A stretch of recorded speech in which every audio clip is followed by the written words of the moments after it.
날씨가 많이 더워졌습니다. 무더운 여름 맞지요? 이런 때 우리가 사용하는 말씀이 있습니다. 이열치열. 아주 덥기 때문에 더 뜨거움으로 우리 자신들을 다스려 갈 수 있고, 세상적으로 이열치열이 아니라 더 우리가 기도의 뜨거움으로 성령의 뜨거움이 우리 가운데 임할 때 하나님께서 시원케 하시는 은혜가 있기를 주님의 이름으로 축복합니다. 오늘도 지난 시간에 이어서 주전 7세기의 선지자 이 예레미야, 지난번까지는 맥주 감사절 또 마지막 6월 마지막 주일 지나면서 우리 그때에 맞는 말씀을 같이 나눴는데, 그 전에 우리 이사야서 말씀을 우리 생각했지요. 이사야 말씀, 예언서가 시작되는 이사야서의 기록자 이사야 선지자는 8세기 정도의 선지자로 활동했습니다. 오늘 예레미야는 7세기의 선지자. 그러니까 정확하게는 오늘 유다가 망하는 바로 그 시점에 이사야 선지자는 북이스라엘이 망하고 유다가 망할 때에 활동한 선지자였고, 오늘 예레미야는 예수님이 오시기 600년 전에 오실 메시아에 대해서, 한마디로 말하면 우리 예수 그리스도의 오심에 대해서 말씀을 전한 그런 선지자였습니다.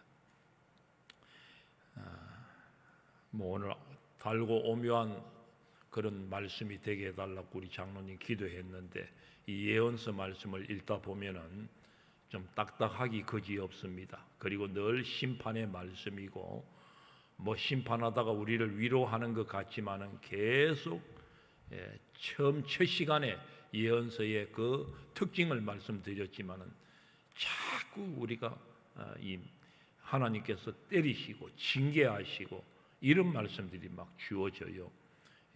그렇지만은 또 내용상 또 이렇게 보면은 굉장히 좀 딱딱하고 그렇습니다만은, 그래도 성경 말씀 구조가 어떻게 되어 있는가, 그 내용상 어떻게 분포되어 있는가, 이 정도는 우리가 알아야 이사야 말씀을 펼칠 때도, 예레미야 말씀을 펼칠 때도 우리가 성경을 읽을 때에 조금 그 내용을 알고 읽으면 은혜가 되는 것입니다. 그래서 잠시 말씀을 나누면, 예레미야서는 말씀 보면은 총 52장으로 되어 있는데 그 구성 내용을 몇 가지로 나눌 수 있습니다. 먼저 오늘 읽지 아니했습니다만 제일 앞쪽에 1장의 말씀부터 읽어보면, 1장은 예레미야 선지자가 하나님의 부르심을 받은 이 소명장으로 나오고 있습니다.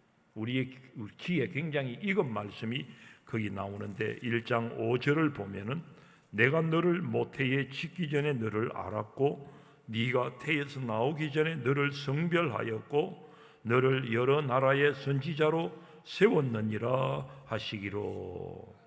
예레미야는 어머니 뱃속에서 생겨나기도 전에 이미 하나님께서 예정을 하셨고, 어머니 뱃속에서 나오기 전에 이미 성별하여 예언자로 세우셨다고 말씀합니다. 그러니 이보다 더 확실한 그런 소명이 없는 것이지요. 이를 두고 일칭 완전 소명이다, 그렇게도 얘기합니다. 예레미야는 빼도 박도 못하는 하나님이 세우시고 하나님이 시대에 사용한 그런 사람이었다 하는 것이지요. 오늘 저와 여러분들도 하나님의 소명을 받은 자로 믿으시기를 바랍니다. 그리고 2장부터는 본격적으로 남유다에 대한 예언을 선포하는 바 세 부분으로 나누고 있는데요, 제2장에부터 25장까지는 예레미야가 유다의 멸망을 선포하는 설교 12편이 나옵니다. 예레미야가 12편의 설교를 하는 말씀이 나오고요, 그리고 26장부터 45장까지는 3인칭 정기 형식을 빌어서 유다의 멸망을 선포하고 나가고 있고요. 마지막 46장에서 51장까지는 이스라엘 주변 국가들, 이방 국가들, 이스라엘 나라를 괴롭힌, 때로는 하나님께서 그들을 징치하기 위해 자기 백성들이 죄 가운데 빠지고 우상에 빠지고 하나님을 배역하고 나가니까 너희들 한번 내가 본때를 보여주겠다, 너희들 정신 좀 차려야 되겠다. 그래서 주변의 국가들을 도구로 사용해서 이스라엘 백성들을 징치한 주변의 국가들, 한 10국가들을 하나님께서 내가 도구로 사용했지만 너희들은 악한 자들이다, 하나님을 알지 못하는 이 백성들을 심판하시면서 나간다는 그런 말씀이 나오고 있습니다. 그런데 모든 예언서의 내용상 공통점이 있다고 했지요. 이것도 예언서 말씀 처음 이사야 시작할 때 말씀을 드렸는데, 앞부분에서는 하나님의 경고와 심판의 말씀이 주어지다가 뒤에 가서는 한결같이 위로와 회복의 말씀이 주어진다고 하는 것입니다. 앞에서는 하나님께서 굉장히 우리를 뭐라 하시고, 뒤에 가서는 하나님께서 참 이렇게 사랑으로 보듬는 그런 말씀이 주어지고 있다고 하는 거예요. 오늘 이 예레미야 말씀도 마찬가지입니다. 앞에 특히 12편의 예레미야가 한 설교 말씀을 보면은 아주 준엄한 심판의 말씀이 줄곧 선포되다가 중간중간이 이제 회복의 말씀을 주시는데, 그러다가 오늘 본문이 속한 오늘 30장에서 33장까지는 집중적으로 하나님께서 위로와 회복의 말씀을 주십니다. 그 가운데 오늘 본문을 두고서는 위로의 책이라 할 정도로 굉장히 귀한 말씀으로 우리에게 주고 있습니다. 이 위로의 말씀이 무엇입니까? 하나님께서 자기 백성들을 포로에서 돌아오게 하시고 회복시켜 주실 터이니 더 이상 울지 말라고 하면서 오늘 핵심의 말씀, 새 언약의 말씀을 이야기하고 있다고 하는 거예요. 오늘 31절에서 34절 말씀까지인데 31절 말씀 우리 다시 한번 읽겠습니다. 시작. 여호와의 말씀이니라. 보라, 날이 이르리니 내가 이스라엘 집과 유다 집에 새 언약을 맺으리라.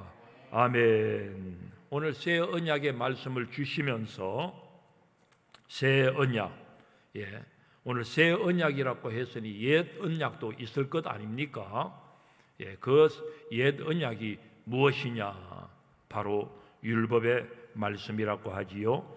그래서 32절 말씀에 이하 말씀하고 있는데, 특히 오늘 31절 말씀부터 34절 말씀까지 보면은 여러분 잠시 네 구절의 말씀을 읽으면서 마음에 와 닿았는지 모르겠어요. 보면 31절은 처음 시작하면서 여호와의 말씀이니라, 하나님의 말씀이라는 거예요. 그리고 32절 말씀도 마지막 끝맺음에 여호와의 말씀이니라, 33절도 여호와의 말씀이니라, 마지막 34절도 여호와의 말씀이니라. 다른 데 있지 아니하는 좀 특별히 아주 반복해서 중요하게 아주 반복해서 지금 말씀을 주시고 계심에 여호와의 말씀이다, 하나님의 말씀이다, 좀 들어라. 오늘 이런 의미의 말씀이 있겠지요. 성령이 교회들에게 하시는 말씀을 들을지어다, 그런 말씀처럼 오늘 거듭해서 말씀을 주시고 계십니다. 그렇다면 우리가 말씀을 잘 받아야 되겠지요. 오늘은 아멘도 별로 없네요. 너무 더워 지쳤는가 봅니다.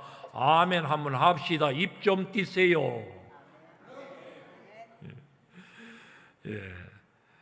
여러분들 새 언약이라고 했으니 옛 언약도 있는 거, 율법이란 말이에요. 32절 말씀을 읽어봅니다. 옛 율법이 어떤 것이냐? 시작. 이 언약은 내가 그들의 조상들의 손을 잡고 애굽 땅에서 인도하여 내던 날에 맺은 것과 같지 아니할 것은 내가 그들의 남편이 되었어도 그들이 내 언약을 깨뜨렸음이라. 여호와의 말씀이니라. 말씀인즉 하나님께서는 옛날 430년간 애굽에 종살이 하던 자기 백성들 인도해 내셨다고 하는 거예요. 그리고 저들을 보호할 남편이 되어 주시겠다. 오늘 좀 비유해서 내가 너희들의 남편이 되어 주겠다. 우리 예수님은 또 우리에게 신랑이 되어 주신다는 거 아닙니까? 오로지 우리는 그분의 신부이십니다. 우리는 하나님의 신부입니다. 오늘 이 땅의 교회들은 하나님의 신부예요. 거룩하고 정결한 신부로 우리가 서야 되는 것입니다. 그래서 그때 하나님께서 내가 너희들의 남편이 되어 주시겠다고 약속을 하시면서 그렇게 우리를 참 이스라엘 백성들을 지켜주시기를 원했었는데 이 백성들이 하나님의 신부 되기를 내팽개 치고 자기들의 길로 가버리고 말았다고 하는 거예요. 그래서 하나님께서 그들과 맺은 언약을 깨뜨려 버리고 나간 것입니다. 그 깨뜨린 언약이 무엇이냐? 거듭 말씀드리지만 바로 율법인 것입니다. 이스라엘 백성들이 출애굽에서 광야 생활을 해나가다가 시내산에 이르렀을 때에 모세가 시내산에 올라가서 하나님께로부터 말씀을 받지 않습니까? 그 말씀이 바로 시내산 계약이라고 우리 앞에 말씀에서 우리 말씀 보았는데 이 계약을 하면서 하나님께서 너희들에게 복된 말씀을 주신 것입니다. 이 옛 언약 시내산 계약의 주 핵심 요지가 무엇입니까? 다시 한번 생각합니다. 우리 오경의 말씀 보다가 이 말씀 생각했는데요, 33절 말씀에 보면 그 내용 한 줄이 나옵니다. 나는 너희의 하나님이 되고 너희는 내 백성이 되리라. 나는 너희의 하나님이 되고, 오늘 저와 여러분들의 하나님이 되신답니다. 그리고 우리는 하나님의 백성이 된다는 거예요. 바로 이 관계의 선언을 해 주신 것입니다.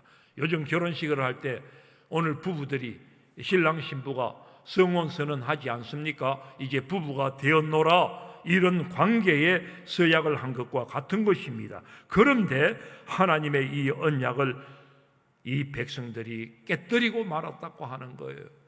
순종하면, 오늘 이 율법의 말씀을 순종하고 잘 지켜나가면 복 받을 것이라고 했는데 이 약속을 깨뜨림으로 결국 망하는 길로 가고 말았고, 오늘 예레미야는 눈물의 선지자라고 했습니다.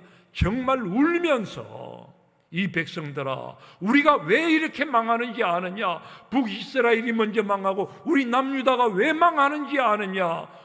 오늘 시대에 따라 나라가 망하는 것은 하나님 앞에 죄악을 일삼았기 때문에, 하나님의 백성들은 하나님의 말씀을 받고도 하나님의 약속을 붙잡고 나가야 하는데, 복된 삶을 살아야 하는데 말씀대로 살지 못했기 때문에 망하는 줄 너희들 알아라. 그래서 오늘 깨우쳐 주시고, 그리고 이 율법으로는 안 되겠다, 이 언약의 옛 언약으로는 안 되겠다, 내가 새 언약으로 함께하여 주겠다.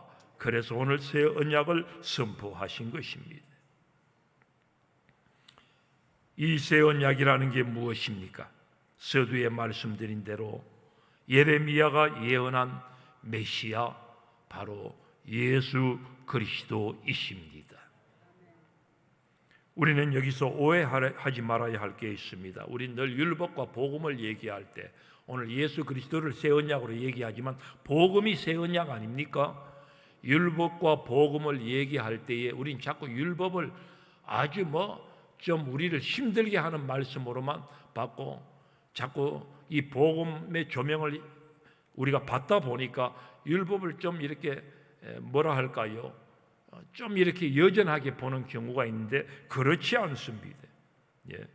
옛 언약인 율법이 불완전한 것이냐? 그렇지 않다는 거예요. 왜요? 오늘 옛 언약 역시 하나님께서 자기 백성을 사랑해서 주신 말씀이라는 거 아니에요. 늘상 말씀드렸지만은 하나님께서 율법을 주신 것은, 구약에 이 말씀을 주신 것은 정말 자기 백성들이 이 말씀을 받고 시내산에서 이 말씀을 주신 것은 이 말씀대로만 살면은 너희들이 만민보다 우승하는 복을 받을 것이다. 내 자손 대대가 잘 될 것이다. 내가 네 하나님이 되어 주시겠다. 약속 주셨는데, 그러나 이 약속대로 우리가 순종하지 못하기 때문에, 그래서 이 율법의 말씀이 우리에게 힘들어질 뿐이다, 그런 이야기입니다. 그리고 이 율법을 통하여서 다시금 우리가 복음회로 나아갈 수 있고 새로운 희망을 우리가 찾게 되어지고, 그래서 하나님께서는 새 언약으로 이제 말씀을 주시는데, 이것들 이래가 안 되겠다, 이러다간 다 죽겠다, 불순종하고 이러다가는 복도 못 받고 다 죽겠다, 그래서 오늘 예수 그리스도로 보내주시기를 작정하신 것입니다. 다시 한번 여러분들 따라 하십시다. 순종하면 복 받고 불순종하면 없다. 하나님의 백성들은 여기서 더 나가서 불순종하고 말씀대로 살지 않으면, 율법에서는 그래요, 우리가 저주받고 죽을 수도 있습니다. 그러나 복음하에서 우리가 생각해 보면 하나님 말씀대로 살면은요, 율법대로 살아도 여전히 구약 시대 때 약속하신 그 말씀의 복이 우리에게 임할 줄로 믿습니다. 여러분, 임합니다. 구약의 하나님, 신약의 하나님이 다르신 분이 아니라 그 말입니다. 오늘 순종하면 복을 받고 오늘 불순종하면 없다, 바로 그 말이에요. 34절 말씀, 이제 우리 34절 말씀, 새 언약의 핵심이자 결론의 말씀인데요, 우리 같이 한번 다시 읽겠습니다. 시작.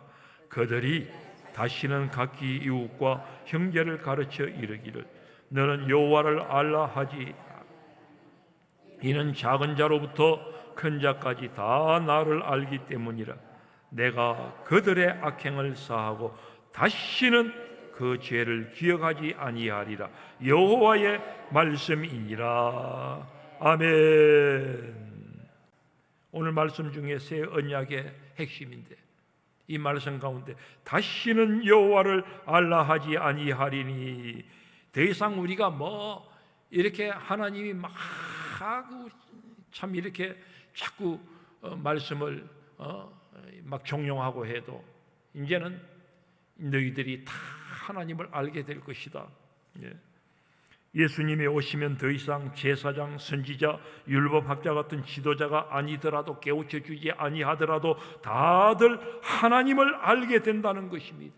보혜사 성령님께서 각 사람의 마음에 임하심으로 우리 모두가 다 하나님과 직접적으로, 인격적으로 교제하는 역사가 있게 된다는 것입니다. 다들 하나님을 알게 될 것이다. 예수 그리스도가 오심으로 모두가 다 하나님을 보게 되는 이런 은총이 주어진 것입니다. 그래서 그때는 큰 자나 작은 자나 모두가 다 차별 없이 하나님을 아는 시대가 될 것이다. 그 시대가 오늘 온 세상에 하나님의 교회가 세워지면서 편만해졌고, 오늘 엄청난 하나님의 사람들이 하나님의 백성들로 살아가게 되었음을 믿으시기를 바랍니다. 우리는 찬양도 합니다. 물이 바다 덮음같이, 오늘 온 물이, 세상의 물이 바다를 덮음같이 여호와의 영광을 인정하는 것이 오늘 온 세상 가득할 것이라. 오늘 하나님 믿는 사람 별로 없는 것 같아도, 예수 믿는 사람 별로 없는 것 같아도, 아직까지는 그래도 세계 여러 잡다한 종교들이 많지만은 오늘 예수 믿는 사람들이 제일 많아졌습니다. 아멘 하십시다. 하나님 오시는 그날까지 더 편만해지는, 더 하나님의 나라가 확장되어질 줄로 믿습니다. 믿는 백성들이 차고 넘칠 것입니다. 무엇보다도 새 언약은 주께로 돌아오는 자들에게는 더 이상 죄를 기억지 아니하신다고 하는 이 놀라운 은총을 우리에게 주신 것입니다. 할렐루야. 이 사실을 오늘 예레미야가 선포하신 것입니다. 눈물로 선포하는, 아닌 게 아니라 예수님은 십자가에 못 박히시기 전날 밤에, 우리가 매주일 첫 주일에 성찬식을 하는데 그것의 배경 처음 출발점입니다. 우리 예수님이 제자들과 십자가 달리기 전날 밤 식사를 하시면서 이 잔은 내 피로 세우는 내 새 언약이니라, 내 피로 세우는 새 언약이니라 하셨습니다. 지금까지는 속죄함을 위해서 동물의 피를 대신하고 또 죄 지으면은 또 그렇게 하는 등 끝없는 불완전한 그런 제사함이 있었지만은 이제는 그럴 필요가 없다고 하는 거예요. 우리 예수님이 대신 십자가에서 단번에 십자가에서 희생 제물이 되심으로 그 흘리신 보혈로 오늘 영원한 대속을 이루셨고, 그 대속 가운데로 나아가는 주의 백성들은 영원한 구원의 은총을 잊게 된 것입니다. 이 사실을 예레미야는 예수님 오시기 전에 600년 전에 예언하면서 새 시대의 희망을 전한 것입니다. 즉 지금은 이렇게 망하지만 예레미야 시대 때는 바로 이런 것을 염두에 두고 말씀하고 있는 것입니다. 우리는 비록 이제 저 바벨론에 망하고 나가지만 저 북이스라엘 우리 동족들은 우상을 섬기다가 아수르에 망했지만은, 그러나 우리는 포로로 잡혀가고 희망 없는 삶 같지만은 하나님께서는 돌이키고 또 주님께로 돌아오는 백성들, 그리고 기다리고 나가면 다시금 하나님께서는 우리를 세우시고 우리 가운데 영원하신 메시아 그 주님이 오실 거라고 오늘 희망을 선포하고 있는 것입니다. 말씀을 맺습니다. 사랑하는 여러분, 오늘 저와 여러분은 하나님의 새 언약 시대를 살고 있는 사람들입니다. 아니, 새 언약 속에 이미 저와 여러분들은 들어와 계심을 믿으시기를 바랍니다. 하나님이 세상을 이처럼 사랑하사 독생자를 주셨으니 이는 그를 믿는 자마다 멸망하지 않고 영생을 얻게 하려 하심이라. 이 새 언약을 믿고 나아가는 자마다 하나님 나라가 약속되어 있음을 믿으십시오. 큰 자나 작은 자나 있는 자나 없는 자나 차별 없이 모두가 다 장차 새 하늘 새 땅의 주인공이 될 줄로 믿습니다. 세상 모든 민족이 구원을 얻기까지 우리는 이 찬양만 힘차게 부를 것이 아니라 정말 하나님의 예언자들이 선포했던 것처럼, 예레미야가 선포했던 것처럼 우리는 하나님의 새 언약 속에 우리가 들어있는 자들로 복음을 더 전하면서 나아갈 수 있는 저와 여러분들 다 될 수 있기를 주의 이름으로 축복합니다. 자, 이 시간 우리 주신 말씀을 붙들고 새 언약의 은혜를 누리면서 살게 해달라고 우리 함께 기도하겠습니다.